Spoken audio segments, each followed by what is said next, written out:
북극은 얼음 산이라고 하잖아요. 산도 들도 다 얼음이잖아요. 거기서도 사람이 살고 있는데 거기 사는 사람들을 에스키모라고 하잖아요. 에스키모들이 늑대를 사냥을 할 때 특이한 방법을 쓴대요. 예리한 칼을 피를 발라서 그 피를 발라서 올리고 피를 발라서 올리고 그래서 피가 예리한 칼에 이렇게 묻어있게 한대요. 그러면 늑대가 가다가 이렇게 예리한 칼이 피를 묻혀 있으면 가다가 피 맛을 아니까 피 냄새를 아니까 피가 좋아하고 그 피를 지나가지 못하고 그 피를 빨아먹는다는 거예요.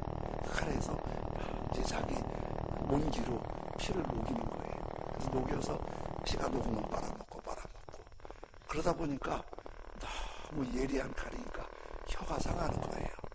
상상만 해도 좀 소름 돋지요. 근데 이게 야성이 있어서 그런지 자기 혀가 그렇게 찢어져도 그냥 참나 봐요. 피맛이 좋아서. 그러면 처음에는 저 피를 빨아먹는데 나중에는 자기 피를 빨아먹는 거예요. 계속 상처내서 빨아먹고 피맛이 좋아서 상처내서 빨아먹고 상처내서 그 피가 너무 많이 나오면 자기가 그냥 지쳐서 쓰러지는 거예요. 피를 먹는다고 그 피가 몸에 들어서 피가 되는 거 아니잖아요. 그러니까 몸에 피가 다 빠지니까 지쳐 쓰러지면 그냥 집으로 오면 늑대 한 마리 사냥하는 거예요. 이게 이제 오늘 우리들의 삶하고 연관되지 않나. 늑대가 그걸 계속 빨아먹을 때 맛있고 건강하고 자기가 좋아하는 건 줄 알고 먹는데 자기가 진이 빠지는 거예요. 자기를 위해서 마시는데 자기가 사는 게 아니라 자기가 죽어가는 거예요. 근데 우리 모두는 되게 왜 사세요? 그러면 삶의 주체가 자기예요. 나를 위해서 돈 벌고 나를 위해 저축하고 나를 위해 인간관계 맺고 다 자기를 위해서. 그런데 주님은 자기를 위해 사는 사람은 반드시 죽을 것이요. 예수와 복음을 위해 사는 사람은 살 것이라고 그랬어요. 이건 이제 우리 그냥 말씀으로만 생각하고 내 삶에 적용 잘 안 해요. 우리는 나를 위해 살면 내가 가장 성공적이고 잘 살 거라고 생각하는데 그게 자기가 죽어가는 늑대의 삶인 거예요.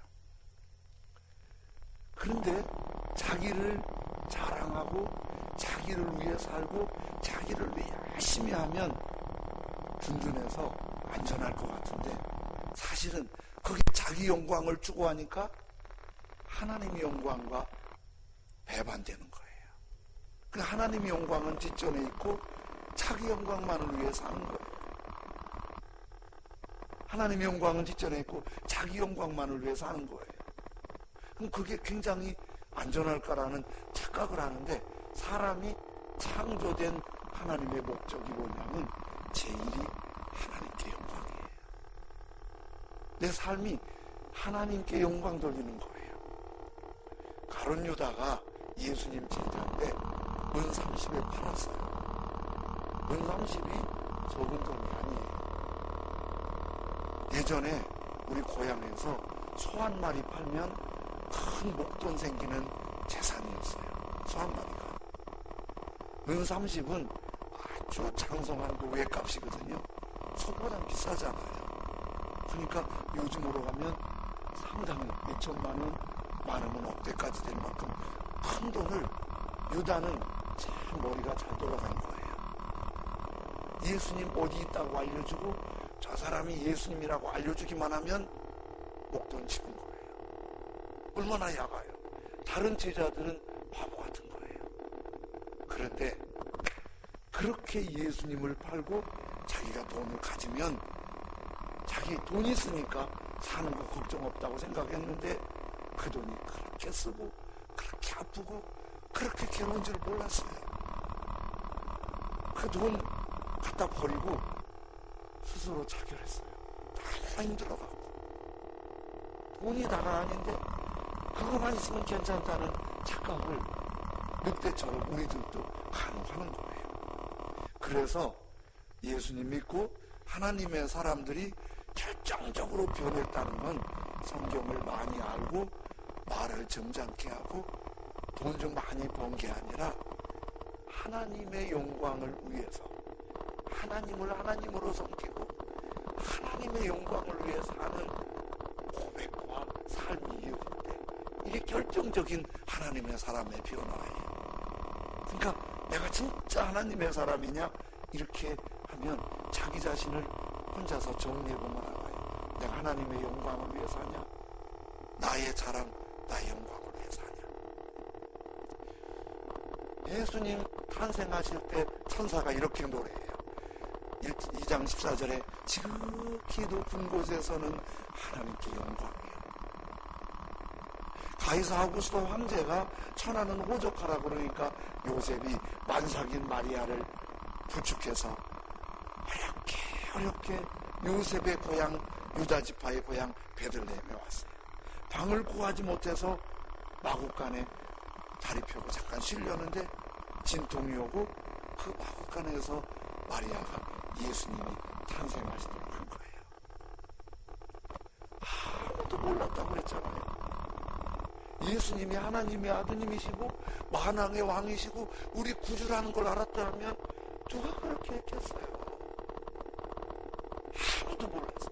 근데 하나님 계획 속에 있으니까 하나님은 아시죠.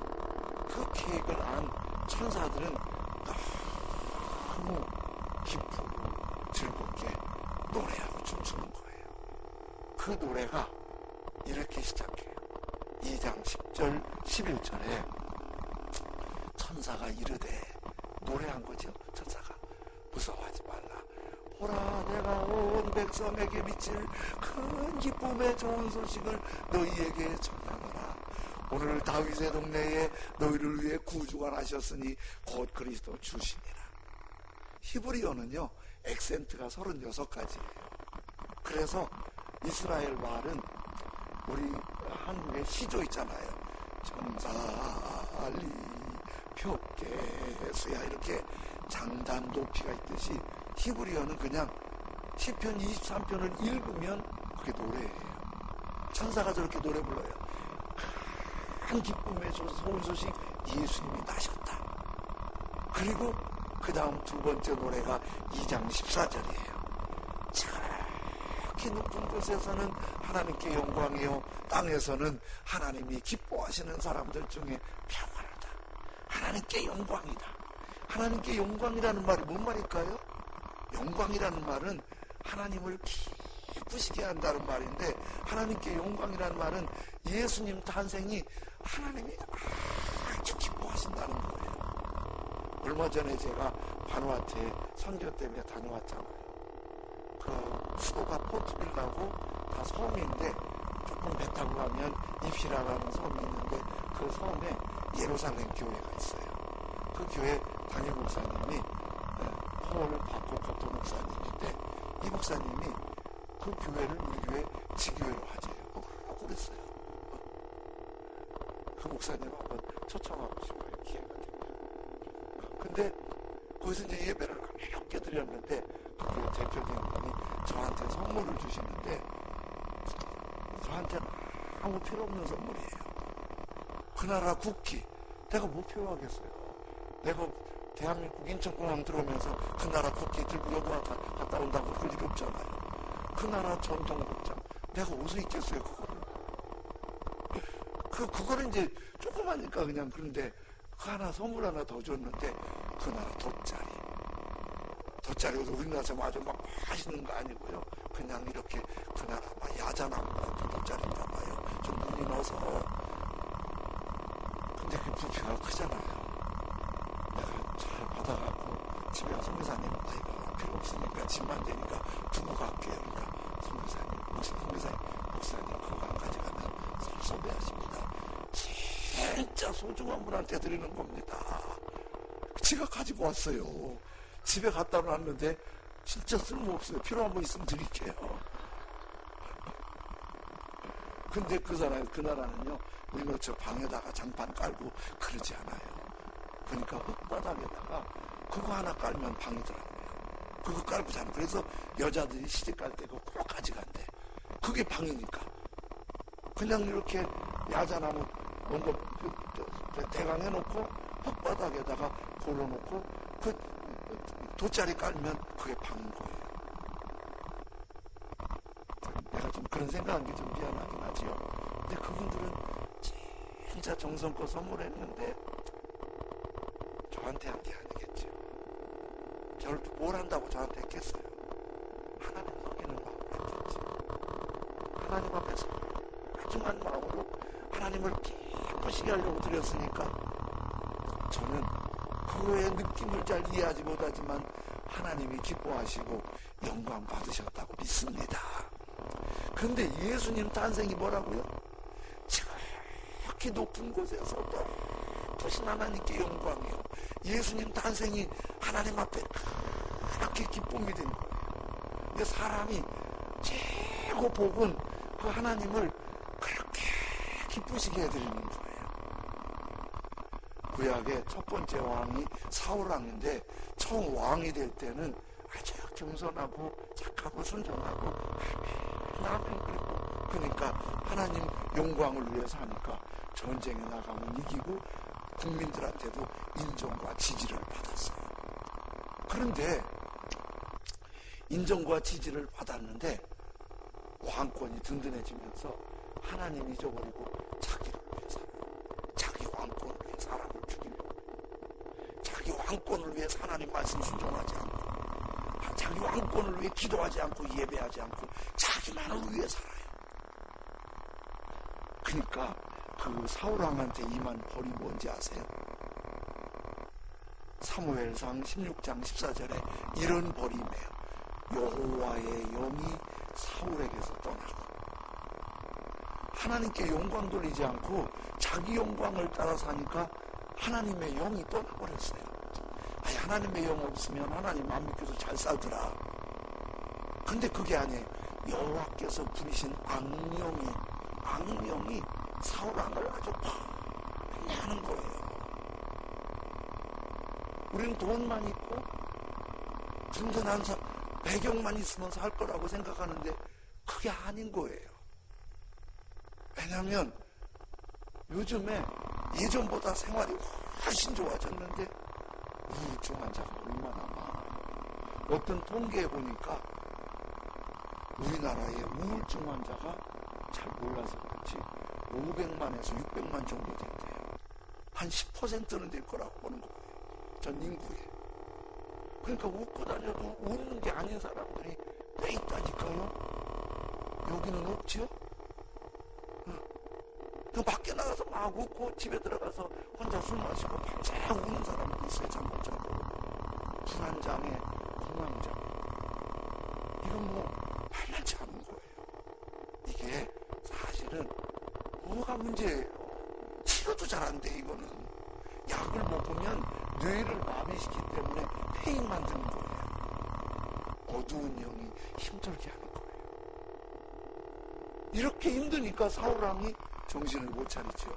결국 블레셋이 쳐들어오니까 그거 막으러 왕자들하고 갔다가 왕자들까지 사울왕까지 다 전사해서 집안이 망해버렸어요. 사울왕 다음이 다윗왕인데 다윗왕도 아주 경건하고 훌륭한 왕이라고 생각하는데 결정적인 실수가 있었어요. 한번 전쟁이 암몬하고 전쟁이 있었는데 암몬이라는 나라하고 요압 장군이 군을 이끌고 갔는데 왕은 왕궁에 있었어요. 높은 왕궁을 거니는데 보니까 저 멀리에 앞마당에서 어떤 여자가 발가벗고 목욕을 하는 거예요. 왕궁에서 그 여자를 하나둘 보는 거예요. 보지 마세요. 그 보면 자꾸 마음이 흔들리잖아요. 그런데 자기 왕비도 있고 후궁도 있는데 그 여자한테 마음이 끌려가고 신하 불러서 데려가고 그래가고 그 여자를 범했어요. 범했는데 딱 한 번인데 그 여자가 또 아기가 생겼대잖아요. 그러니까 요즘처럼 어떻게 할 수가 없으니까 왕이 고민하다가 전쟁 알고 보니까 그 남편이 전쟁터에 나간 신하예요. 우리아라고. 그래서 전쟁터에 불려갖고 휴가를 보냈어요.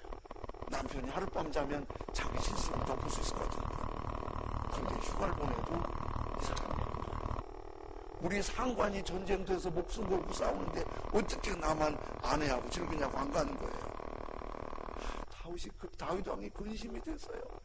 그래갖고 편지를 써서 그 남편이 우리한테 편지 써서 자기 장군 요압 장군한테 보냈는데, 편지 내용이 이 친구 도착하거든 요압 장군 보고 보낸 편지예요. 저 전방에 보내서 적의 활에 맞아 죽게 하라. 또 요압 장군이 얼마나 착한지 그 우리아를 전쟁터에 보내서 죽게 만들었어. 남편이 죽었으니까 그 아내 바세바를 자기 후궁으로 맞아들였잖아요. 다윗이 못된 놈이네. 훌륭한 왕인 줄 알았더니 그렇게 못된 놈이 어딨어요.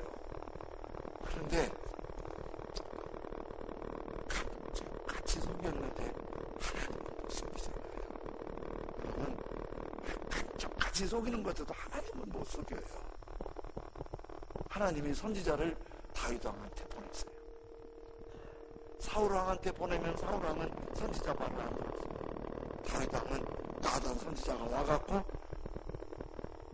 다윗 왕한테 왕이 지혜서 부하의 아내를 범하고 부하를 전쟁터에가 죽게 하고 그것도 이방의 칼에 맞아 죽게 하고 그리고 그 아내를 데리고 사냐. 당신이 아내도 있고 후궁도 있는데 어떻게 그럴 수가 있냐. 선지자가 야단치니까 왕이 선지자 저리 물러가라고 야단칠 수 있잖아요. 달랐어요. 다윗 왕이 선지자한테 함부로 불고 울면서 얘기하는 거예요. 내가 잘못했다고. 하나님한테 내가 정말 잘못했다고 통곡하면서 그게 시편 51편이에요. 막 울면서 회개하는 시를 쓴 게 거기에 사울왕이 하나님의 영이 떠나게 그렇게 졸졸한 걸 알았기 때문에 그 회개 중에 이런 기도를 한 거예요. 11절에 나를 주님 앞에서 쫓아내지 마시며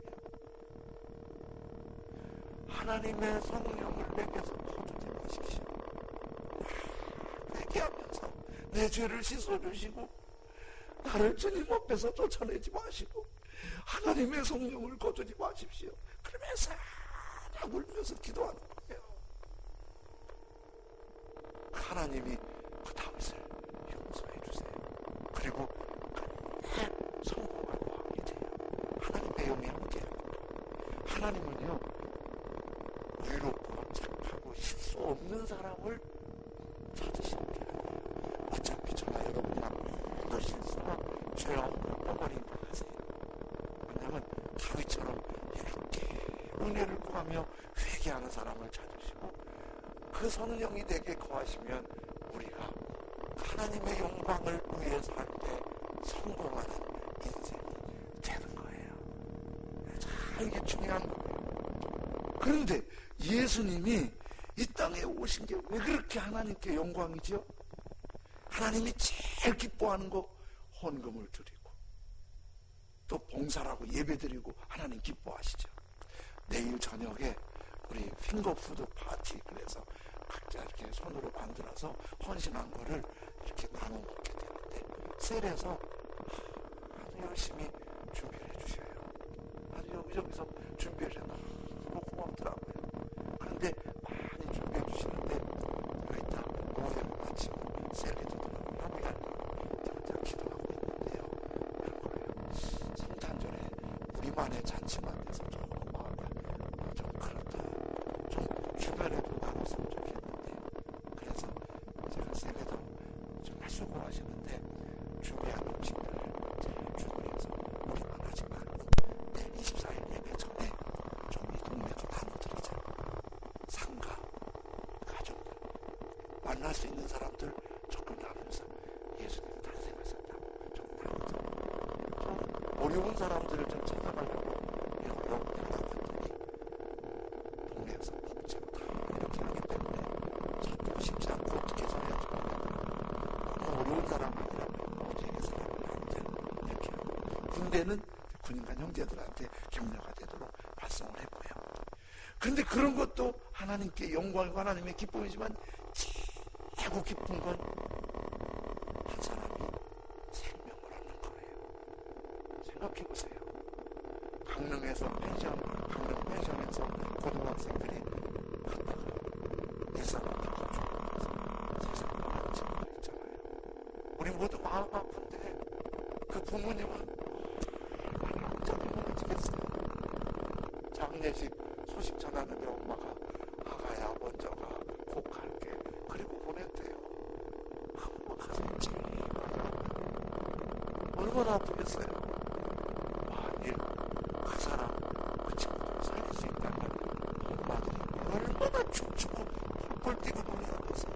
좋아서 하나님은 우리 모두가 구원받고 생명을 얻되 풍성히 얻기 원하시는데 예수님이 왜 오셨어요? 십자가에서 우리 죄 용서하시고 하나님의 자녀 삼으시고 생명으로 천국 백성 삼으시려고 오셨는데 그 예수님 오셔서 우리 이렇게 만드시니 이렇게 높은 곳에서 하나님께 큰 영광이 되는 줄로 믿습니다. 얼마나 그걸 사람들은 모르는데 천사는 알아서 하나님께 영광이라고 노래를 하는 거예요. 미켈란젤로가요, 역사적이고 세계적인 화가, 조각가, 건축가예요. 근데 일찍 부모님이 세상을 떠나셔서 부활을 잡았는데 유모한 분이 미켈란젤로 책임지고 키웠대요. 근데 그 유모의 남편이 석공이어서 돌 작업하는 걸 많이 봤기 때문에 예술적인 감각이 자랄 때부터 좀 자란 거예요. 14살 때 탁월하다는 걸 알고 그 당시에 최고의 예술가인 호틀도 지오바니를 연주시켰어요. 호틀도 지오바니 선생님한테 갔는데 딱 보더니 한번 해봐라 하는데 보니까 14살짜리가 보통 실력이 아니에요. 지오바니 선생님이 미켈란젤로한테 물어봐요. 얘야, 어떻게 해야 훌륭한 예술가가 될 수 있지? 14살짜리가 이렇게 대답하는 건데, 열심히 기술을 깔고 닦으면 훌륭한 예술가가 될 수 있습니다. 그랬더니 지오바니 선생님이 미켈란젤로를 데리고 두 군데 견학을 갔어요. 14살짜리 데리고. 하나는 최고의 술집에 갔어요. 술집에 가니까 기가 막힌 예술작품이 장사를 위해 딱 해놓은 거예요. 또 한 곳을 데리고 갔는데 예배당을 데리고 갔어요. 예배당에도 기가 막힌 예술작품이 있는 거예요. 지오바니 선생님이 미켈란젤로에게, 얘야, 술집에는 아주 값비싼 예술작품이 있지만 그것은 장사꾼의 욕심과 사람들의 쾌락을 위한 작품이다. 왜 만들었니? 욕심과 쾌락을 위해서. 예배당에 있는 작품은 왜 만들었니? 하나님을 위해서. 기술을 갈고 닦는 것도 중요하지만 뭐를 위해서 할 것인가가 중요하다. 너는 뭐를 위해서 하고 싶어? 그랬더니 14살짜리가 또박또박 3번을 반복해서 하나님을 위하여, 하나님을 위하여 생각했습니다. 그때 그게 팍 받친 거예요. 받친 거예요. 생각해보세요. 미켈란젤로가 탁월한 예술 감각이지만 그것이 술집에나 만들었으면 술집 망할 때 작품도 다 쓸모없어지잖아요. 하나님을 위해서 한 것이 최고의 예술이 된 거예요. 역사적인 작품이 된 거예요. 하나님의 영광을 위해. 국제예술단원의 단장이시고 하와이에 있는 선교사님들을 훈련하는 열방대학의 총장이신 로렌 커닝햄 목사님이 네 신을 벗어라 이런 책을 썼어요.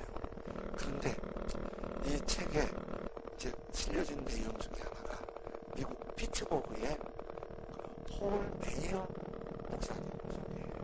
근데 이 폴 메이어는 월스트리트 미국 금융가에서 아주 명망 있는 성공한 사람이에요. 그리고 석유회사를 경영한 석유회사 경영권자예요.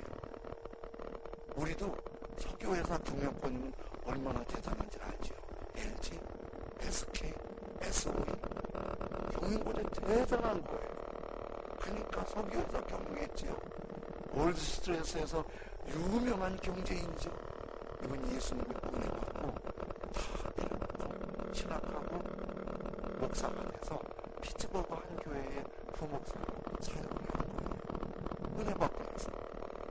그런데 아직 그 기업인의 때가 버티겠지 않은 거예요. 목사이긴 하지만은 돈 많지요. 그러니까 아직 그게 안 벗어진 거예요. 공사하다가 한 주일에는 중국 선교사님이 와서 설교 말씀을 하신대요. 공사하고 예배 시간에 들어왔는데 선교사님이 설교하러 왔는데 그 많은 선교사님이 아주 촌스러운 비단 양복을 입고 그리고 강단에서 설교를 하는데 쥐소리 같은 조그만 소리 계속 침을 닦아내리면서 비실비실 설교를 하는 거예요. 이분이 그런 세계를 잘 몰라서 선교사님을 보고 혼자서 속으로 죽어버렸어요. 어떻게 저렇게 그 예배를 마쳤어요. 예배 마친 다음에 선교사님이 내려올 때 인사를 하면서 조금 비아냥스럽게 선교사님한테 그랬어요. 선교사님, 왜 이렇게 약해 보이세요? 선교사님이 자기는 밤낮에 그 목사님한테 떠듬떠듬 소리해요. 제가 25년 전 중국 갈 때 세원 입고 갔는데 25년 만에 옷이 다 날라서 미국에 올 일이 있는데 입을 옷이 없다고 교회에 얘기했더니 교인들이 와서 비난사하고 제복이 없어서 그래서 누추하지만 그 사랑이 담긴 제가 책임질 게 있습니다. 그러면서 침을 닦는 거예요. 침을 닦는 게 좀 미안한지 제가 결혼해서 좀 여러 번 불량한 사람들한테 끌려가서 매를 많이 맞았습니다. 한 번은 끌려갔는데 불량한 사람이 내 목을 잡고 몸을 두드려매는데 그때 침못에 탄핵성이 막혀졌습니다. 그래서 침을 조절하지 못해서 자꾸 이렇게 침을 흘리고 있습니다. 그런 얘기를 하는데 폴 목사님이 너무 갑자기 미안해지고 부끄러진 거예요. 할 말이 없는 거예요. 목사님이 헐렁서들어서 죄송합니다. 그리고 지하로 내려갔어요. 석탄으로 난방할 때인데 석탄이 쌓여있는 창고인데 그 지하 석탄 창고에 내려가서 얼굴을 석탄 창고에 묻고 한없이 물을 거예요. 내가 하나님의 사람이 아니라고. 내가 하나님의 사람이 아니라고. 그러면서 거기서 석탄 속에서 뒹굴면서 기도해요. 이제 하나님의 영광을 위해 살겠다고. 하나님의 영광을 위해 살겠다고. 그리고는 이분이 달라졌어요. 그 진짜 목사가 하나님의 영광을 위해서 젊은 세대들에게 굉장한 영향력 있는 미국에서 승리하는 목사가 되셨죠. 우리 교회에 학생들을 지도하는 집사님 한 분이 계세요. 교수님인데 학교도 이렇게 막 갈등이 있어서 막 이렇게 막 분위고 그래요. 근데 우리 집사님이 한번 해봐달라고 다시 복직이 됐어요. 그 과정에서 힘들었어요. 혼자서 그래서 이제 그 내용을 알고 있었지만은 한번 얘기했는데 그냥 힘든 과정인데 그렇게 한번 해고되면 복직이 어려운데 이분이 잘못해서 해고된 게 아니고 재단 싸움에 희생양이 됐던 거예요. 근데 복직이 됐어요. 복직이 된 다음에 학교에서 학생들을 가르치다가 학생들을 보다가 혼자서 하나님 앞에 이런 질문을 한 거예요. 하나님, 왜 이렇게 학교가 소용돌이가 있는데 복직하게 이 학교를 다시 복직하게 내가 왜 복직이 된 거지? 하나님 질문을 주시더래요. 그냥 강의만 하는 교수가 되지 말고 학생들을 좀 보듬어줘라. 그래서 이제 학생들을 눈여겨보게 된 거예요. 이분이 학생들 눈여겨보고 학생들이 한 반이 20, 30명이면 반 정도는 엄마가 안 계시고 아빠가 안 계시고 어떤 경우는 엄마 아빠도 없어요. 그래서 균형 있게 잘 보냈어요. 거기다가 한 20, 30명에 성하면은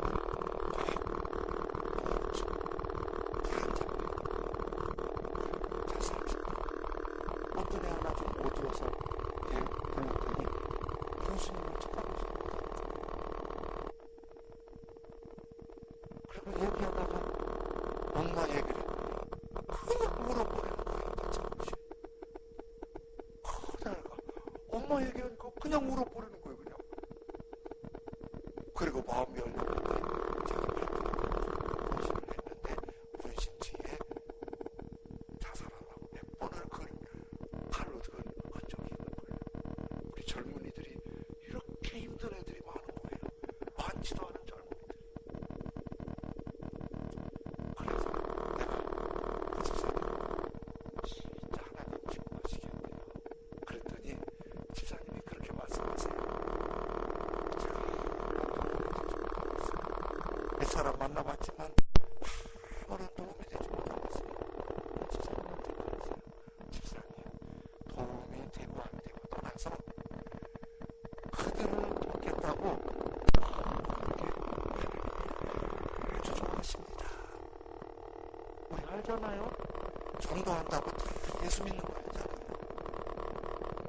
도와준다고 다 도움이 되는 거 아니잖아요. 내가 그런 마음을 가지고 있는 그거 하나님이 좋아하시는 거예요. 하나님의 영광을 위해 사는 미켈란젤로가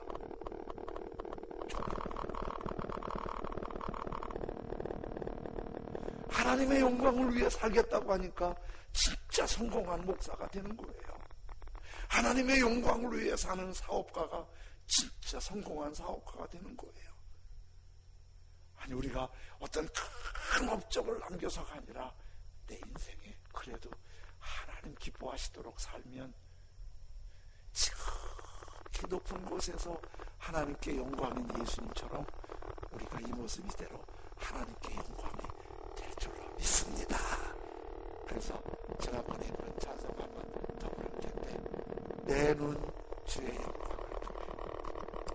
우리 주님이 영광이 되셨던 것처럼 우리가 그렇게 영광의 길 갔으면 좋겠습니다. 내 눈 주의 영광을 보내. 우리 가운데 계신 주님 그 빛난 영광 온 하늘 덮고 그 찬송 온 땅 가득해.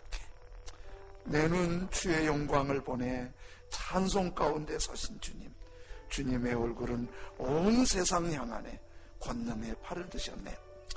우리 찬송 조금 잘 모르시는 분들은 가사를 한번 생각하면서 모든 열방 죽을 때까지 주님의 영광을 위해 살게 해주십시오. 내 눈 주의 영광을 보내. 내 눈 주의 영광을 보내.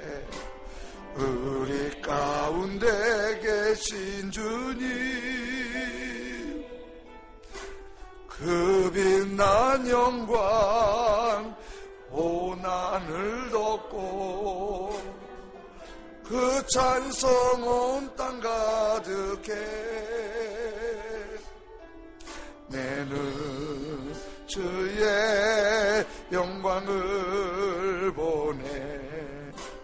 찬송 가운데 서신 주님, 주님의 얼굴은 온 세상 향하네. 발을 드셨네. 주의 영광 이곳에 가득해. 우린 선의 주님과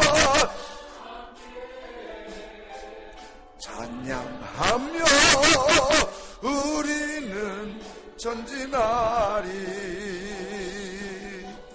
모든 열방 주 볼 때 내 눈 주의 영광을 보내. 내 눈 주의 영광을. 우리 가운데 계신 주님, 우리 가운데 계신 주님, 그 빛난 영광, 그 빛난 영광 온 하늘 덮고 그 찬송 온 땅 가득해. 내는 주의 영광을 보내. 찬송 가운데 서신 주님, 주님의 얼굴은 온 세상 향하네. 권능의 발을 드셨네. 주의 영광, 이제 내 영광을 위해 살지 않고 내 영광을 위해 살다 늑대처럼 실수하지 않고 하나님의 영광을 어디에서나 하나님의 영광을 위해 살겠습니다.